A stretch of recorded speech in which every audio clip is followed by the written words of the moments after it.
knowledge, in zones of the unconscious not easily accessible to the ordinary mind, untrained in spiritual contemplation. So, I apologise for all the do-gooding intentions.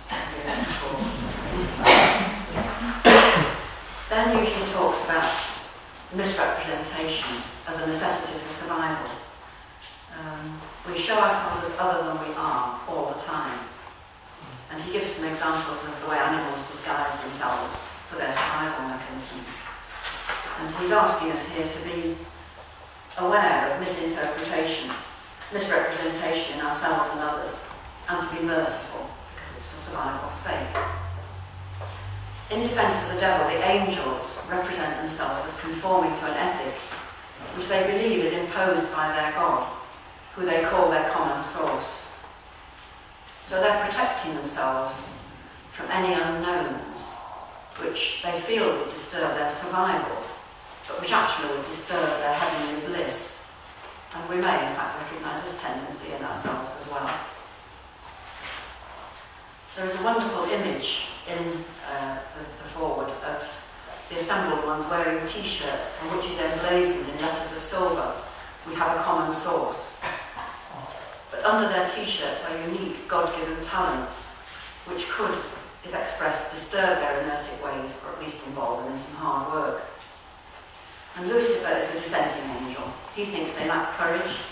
He's aware of the inequality which creates the uniqueness of each creature, but which can conspire to enrich and glorify creation for the delight of all beings. Lucifer, the light bearer. Light here refers to the light of consciousness, not to be confused with the earthly light, which doesn't appear until later in the story. And he offers the other angels a satanic, and it says diabolical, thrown from God, diabolos, demonstration of the real meaning of creation, and a route out of their eternally repetitive and misunderstood praising of God. Lucifer's action is described as self-sacrifice, and Lucifer, in his self-elected fall, again prefigures the Golgotha sacrifice of Jesus Christ, and in his fallen state as Satan, as the greatest friend in the temptation of Christ. We won't get as far as this section today. Page 4, he says, not to hide one's light under a bushel, but to express one's unique talent, is true worship of the creative power of the universe. True, there is one Spirit, and there are from this one Spirit diverse gifts, and each created being is under a divine imperative to develop his own special gifts. No created being has the power or the skill, without special divine aid, to equal perfectly the superlative performance of another. And he gives the example of Yehudi Menuhin and Stefan Grappelli, both of whom play the guitar violin superbly, but never in the same way. And there is a wonderful CD of them mimicking each other's playing, which I'm sure some of you know about. So he says, this is all that the devil Lucifer, whose divinely appointed duty it is to tempt us to choose our own individual orientation, is telling these not-so-bright angels. He's saying to them and to all of us, praising is raising.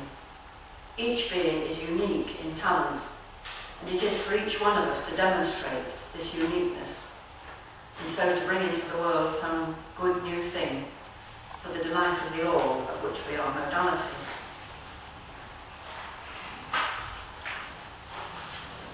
So let's have a look at the story. We'll just see how far we get, and it won't be very far because we're going to tear to pieces of it and look at some of the detail and some of the meanings. But I think what we'll do is just see how far we go. So the story starts with Lucifer, and he introduces himself as the light bearer, swinging light, and care to carry. And again, our Christian principles are being challenged because we see Christ as the light bearer. I am the light of the world. But Lucifer brings the light out of pre-creative darkness, and this is the light of consciousness. And in this book, Lucifer is shown to be the first light that comes into the world. So we're told in this book we have to read as men skilled in word riddles, philologists, which means those who love learning and study language, and semanticists, those who study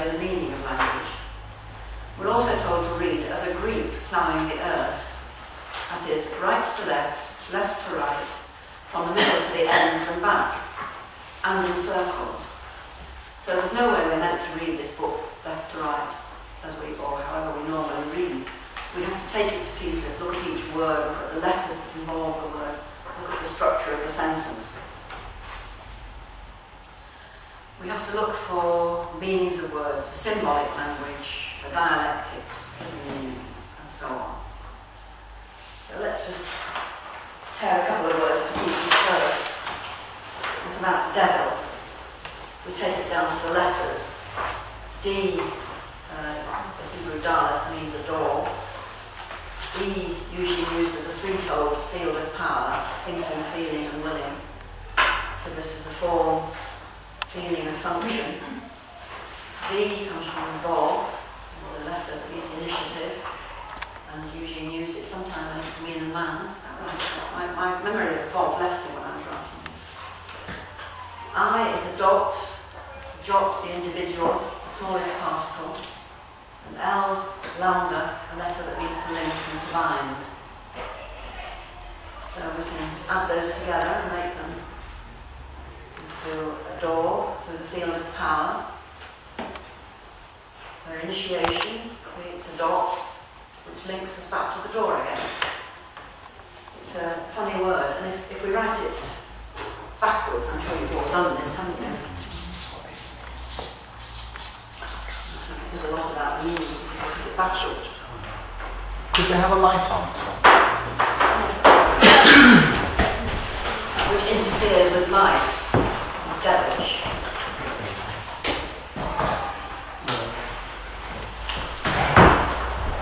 It's about Satan. Absolute spirit.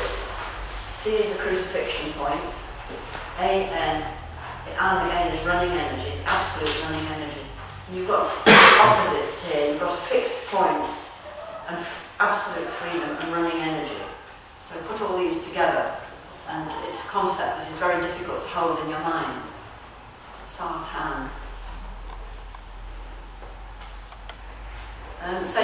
The other names used for Lucifer, Diabolos, we looked at. The Diabolos means thrown from God. And usually he says the accuser, the slanderer, the evil one. Beelzebub actually means Lord of the Flies. Beel is Baal, another name of God or a healing god. And Zebub is a fly. And flies usually used for the ideas that buzz around in your mind and won't go away. And he says of Beelzebub, that am I called by the filthy and by one who is clean. And Belial, am I called by the worthless and evil, and by one who is good. And Belial is used biblically for the God of those who are not Jews. So we have a conversation between Lucifer and this delightful group of angels called the Assembled Ones. On about page 31 or 33 of the they're really busy praising God. And they're wearing their t-shirts emblazoned with the words, "We have a common source," written in letters of silver.